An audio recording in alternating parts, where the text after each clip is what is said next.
When I told the people in my life that I was writing a book about my addiction and the events that led to my recovery, almost everyone's reaction was extremely positive. A lucky portion of these people have willingly read this book many times in many incarnations, and an even luckier few were forced to listen to me read every single chapter out loud, sometimes more than once. Don't worry, I kiss your ass in acknowledgments. But a few people who I love and respect dearly have had some very serious misgivings about it.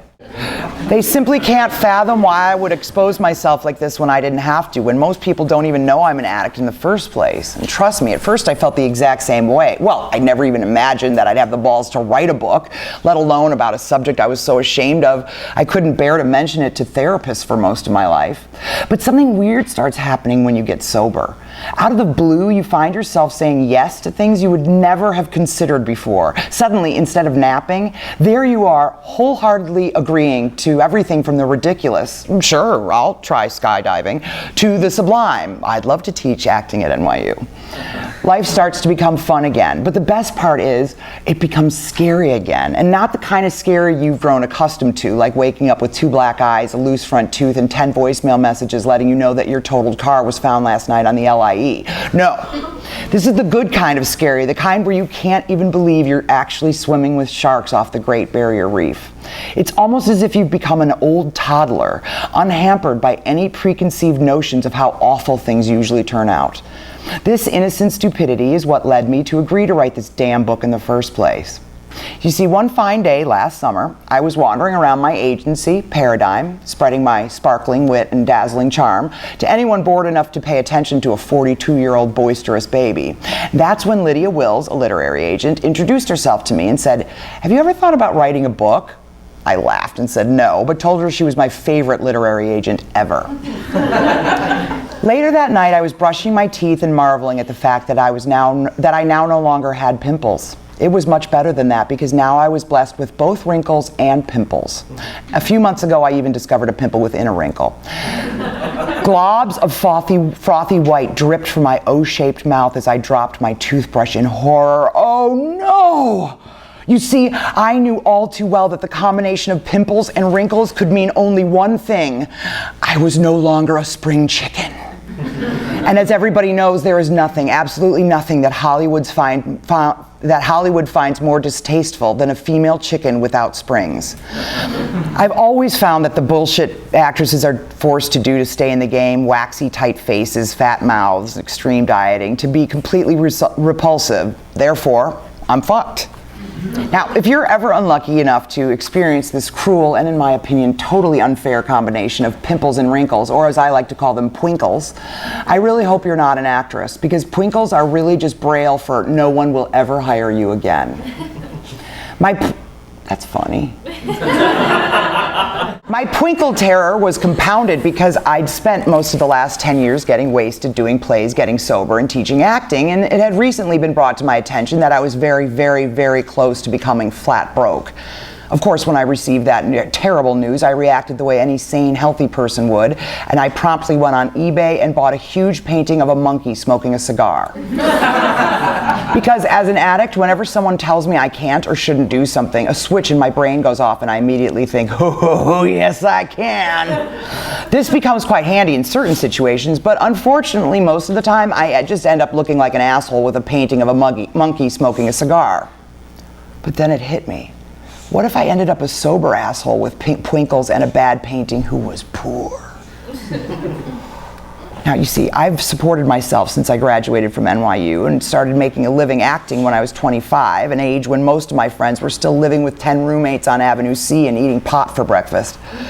I tried to think of what else I could do for a living. It was not a goddamn thing. You see, other than acting, the only jobs I've ever held were actress jobs, like waitressing, catering, a brief stint at the Limited, and I'm sure it will surprise none of you that I sucked at all of them. That night I was plagued with frightening, realistic nightmares, always waking up right after uttering, "Hi, I'm Kristen, that's right, I used to be an alien. Would you like to hear the specials this evening?" A black hole of hopelessness and fear began to suck me in. And that's when I remembered Lydia, my favorite literary agent ever. Yes, that's it! I'll write a book! How hard could it be? I love books! I called her the next morning. We met a week later, and I excitedly told her about the idea that I had feverishly cooked up the night before, a safe and charming self-help type book, and one that I wouldn't have to work too hard or expose myself in any real way. She pretended to be interested and asked to see a sample of my writing. Oh shit. Honestly, it never crossed my mind she'd want to read something I wrote. After a long pause, think, Kristen, think. All I could come up with was this nugget.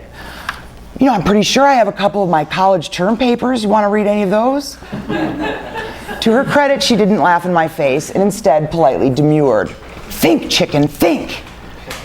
Out of desperation, I said, well, sometimes friends say that I write funny emails. Forward them to me. I left the meeting feeling like a total asshole, but I forwarded her a few of the longest ones I could find, and among them happened to be an email that I'd written to my newly sober friend Chris when I had been clean for 5 months. I knew I'd never hear from her again. She called an hour later. This email you wrote to Chris, this is your book. I started laughing. You've got to be kidding me. Listen, Lydia. I appreciate your passion, but there's no way in hell I would ever write about my addiction. Ever, never, ever. 10 minutes later, I started writing and couldn't stop. I proudly tell myself tell people that I wrote every single word, fuck me.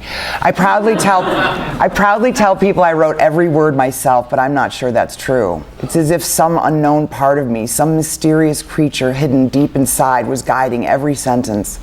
I do know one thing though. From that first second I started writing, this book went from just another way to afford more flea market nonsense to mattering far more to me than anything else I've ever done in my entire life.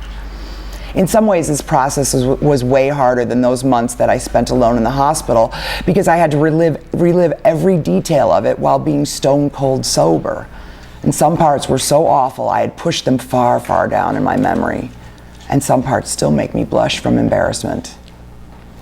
But as each horrible, embarrassing, funny, or miserable detail was exposed, I found myself feeling lighter, happier, freer. I've never shared the details of what really happened to me in London with anyone until now, and I think it's because a huge part of me still felt like I had gotten exactly what I deserved. I'd like to make it very clear that I no longer feel that way. Now the pride I feel in fighting this damn disease and in my teaching and acting and writing and healthy relationships and any other accomplishments, they all far outweigh any residual shame I may feel. I don't go in depth into my friends or family because I don't think it's fair to reveal someone else's personal details just because I'm dumb enough to reveal mine. I mean, no one has the right to tell someone else's story until they're dead, that is. There are exceptions to this. Stories I felt vital, and I'm honored they let me include them, especially the bullying suffered by my brave, kind, and truly gifted brother.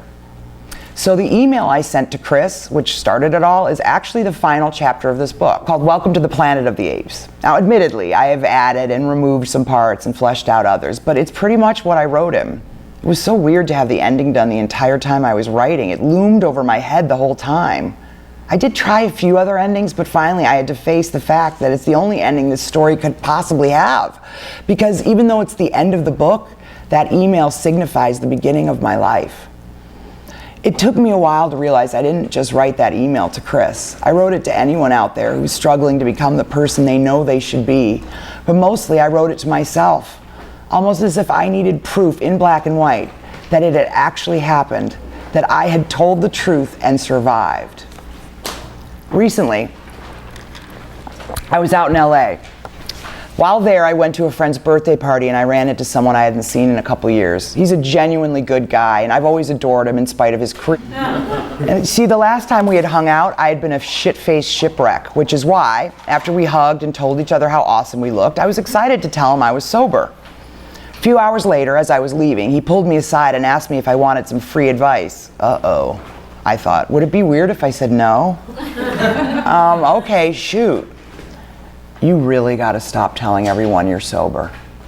I was flabbergasted. Why? Well, I mean, I'm writing a fucking book about it. No, that's different. I'm just saying that telling people, it could really get into the wrong hands and hurt your career, but mostly it just makes people really uncomfortable. I left seething and feeling as if my hand had been slapped, as if he would have preferred it if I had gotten trashed and puked on his shoes, as if I was supposed to be embarrassed that I was sober, as if I should keep my mouth shut like every other good little sober girl. It made me feel like a freak. But that's when I remembered that comments like that are the entire reason I wrote Guts. I mean, he's probably right, I don't fucking know, but I don't care anymore. I refuse to feel ashamed of who I am. I most certainly won't be embarrassed that I'm an addict. So screw my career or my privacy or other people's sensibilities.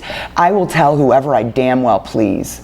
I don't think we should be told to stay silent and locked away in church basements. I think it's time for people to tell whoever the hell they want about it, whether they're still sick and suffering and need help, or are 20 years sober, or if you need to keep it private, whatever helps you not to use. Look, there's simply no possible way to have a legitimate statistic regarding the exact amount of deaths every year that are caused by drugs and alcohol. And I'm not just talking about overdoses, even though those are impossible too due to family shame. But think about it. Really, all the murders, the carjackings, the car accidents, suicides, heart attacks, accidental deaths, and robberies that occur while the person is high or drunk. I bet if you entered a prison and asked, will those of you who were not on drugs and alcohol while committing the crime that got you here, please raise your hands? I bet you not one hand would go up. Whether we want to admit it or not, this is our Black Plague, a terrible scourge that is just as deadly as cancer or AIDS, and it is destroying people by the untold millions. And I believe without a doubt that the shame and secrecy that shroud this disease are just as deadly as the disease itself. In my opinion, the best slogan when it comes to addiction isn't found in some church basement or some book. It's a phrase 6 gay activists from New York City coined in 1987 in the midst of the AIDS crisis. Silence equals death. I won't stay silent any longer. I hope you won't either.